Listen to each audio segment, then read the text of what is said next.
கம்ப்ளீட்டாக டிசியாக மாற்ற முடியும். இப்போ நம்ம ஒரு பேட்டரி இருக்கு வச்சுங்களேன், இவ்வளோ ஒரு பேட்டரி இருக்குது, நம்ம செல்லுக்குள்ளே இருக்க பேட்டரியை வந்து ஃபுல் டிசி. ஆனால் வந்து இங்கே கிடைக்கக்கூடிய வந்து ஃபுல் டிசியாக கிடைக்காது.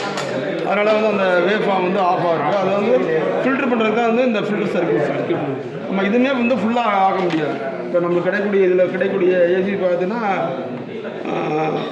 41.6 தான் கிடைக்கும். இதில் வந்து 81.2 தான் கிடைக்கும். அந்த 100 கொடுத்தோம்னா 82 தான் வந்து நம்மளுக்கு வந்து டிசியாக கன்வெர்ட் பண்ணி கிடைக்கும். அப்போ 16% வந்து லாஸ் ஆகும். இப்போ வந்து எப்படி ஒர்க் ஆகுது? இப்போ வந்து இது வந்து நம்ம ஒரு 6 வோல்ட் பேட்டரி, அதில் வந்து சென்டர் டேப் பண்ணியிருக்கோம். சென்டர் டேப் பண்ணி இது வந்து 0 to 6, இது 0 to 6. இது வந்து பாசிட்டிவ் ஆஃப் சைக்கிள் இருக்குது, இது நெகட்டிவ் ஆஃப் சைக்கிள் இருக்குது. இப்போ இதை வந்து நம்ம கனெக்ட் பண்ணோம். இதில் எவ்வளோ கிடைக்கும்? இது வந்து ஹாஃப் வேவ் ரெக்டிஃபையர் இப்படி சர்க்யூட்டு. இப்போ இது வந்து நம்மளுக்கு வந்து வர்றது வந்து அதை உடஞ்சிடுச்சு.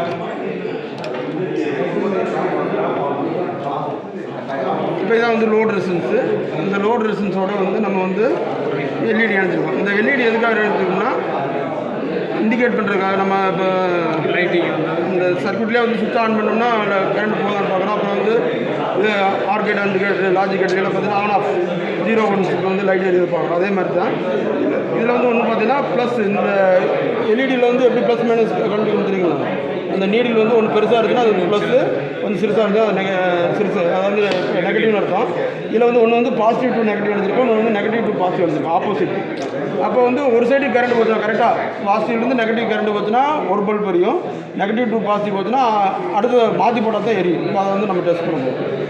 இதில் வர்றது வந்து டிசி தான் வருது. அப்போ வந்து ஒரு டைரெக்ஷன் தான் இருக்கும். இப்போ பாசிட்டிவ்க்கு வந்து பாசிட்டிவ் கனெக்ஷன் கொடுத்துறோம், நெகட்டிவ்க்கு வந்து நெகட்டிவ் கனெக்ஷன் கொடுத்துறோம். பாருங்கள், ஒன்று மட்டும் தான் எரியும், ஒன்று இல்லை. அதுவுமே என்ன ஆகுது, கொஞ்சம் டிம்மாக கூட ஆகுது. இப்போ வந்து அந்த ஃபில்டர் சர்க்யூட்டை போட்டோம்னு வச்சுக்கோங்களேன், கொஞ்சம் நல்லா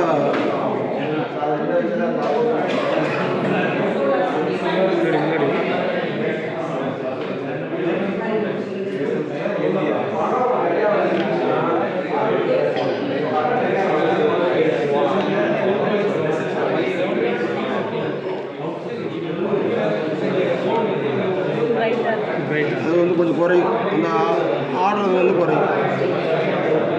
இன்னும் நல்லா வந்து அந்த நாப்பில் வந்து கொடுக்கும்.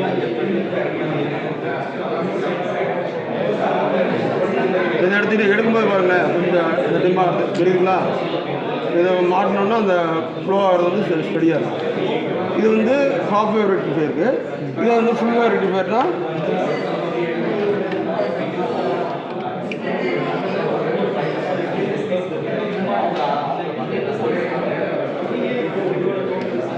இப்போ பார்த்தீங்கன்னா இது வந்து நெகட்டிவ் ஆஃப் சைக்கிள் இது வழியாக போகுது. இப்போ இதுவும் இது பாசிட்டிவ், இது நெகட்டிவ். அதேமாதிரி இது வந்து இந்த பக்கம் பாசிட்டிவ், இது வந்து நெகட்டிவ். சென்டர் டேப்பு இல்லையா?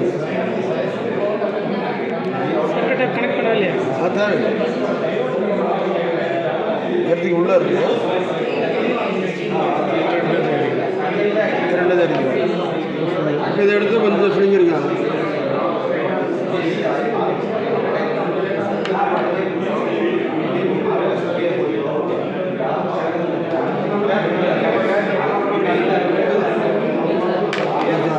சுற்றி நின்றுங்களா? நல்லா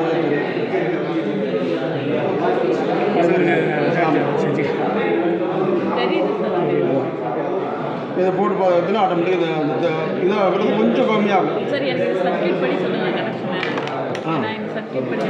இதுதான் வந்து ட்ரான்ஸ்ஃபார்மர் இன்புட். இது வந்து அவுட்புட். இது அவுட்புட்டில் வந்து நம்ம சென்டர் டேப் எடுத்துகிட்டு சென்டர் டேப் தேவையில்லை. ஆக்சுவலாக நம்ம வந்து என்னென்னா ப்ளஸ் மைனஸ் மாற்றி போடுறதுக்காக போடுறோம். அதில் வந்து சென்டர் டேப் வந்து கம்மியாக இருக்குது. இப்போ வந்து இது வந்து இந்த சைக்கிள் வந்து இது வந்து 0, இது ப்ளஸ் ஆஃப், இது வந்து மைனஸ் ஆஃப். அது -6 வோல்ட்டு, இது வந்து +6 வோல்ட்டு, ரெண்டுமே கொடுக்குறோம். இப்போ -6 வோல்ட்டு 0 கொடுத்துட்டோம். இது ப்ளஸ் மேலே +6 வோல்ட்டு. இந்த இங்கே ஃபுல் இந்த +6 வோல்ட் வந்து இங்கே இங்கிட்டு கொடுத்து வந்து -6 வோல்ட். அடுத்து வந்து இது வந்து லோட் ரெசிஸ்டன்ஸ். இந்த சென்டர் டேப் தான் இங்கே இருக்கும். இந்த சென்டர் டேப் தான் வந்து எல்லாத்தையும் எடுத்து பண்ணிக்கலாம். ஆமாம், ஆமாம், எல்இடி ஆர்எல் இல்லை.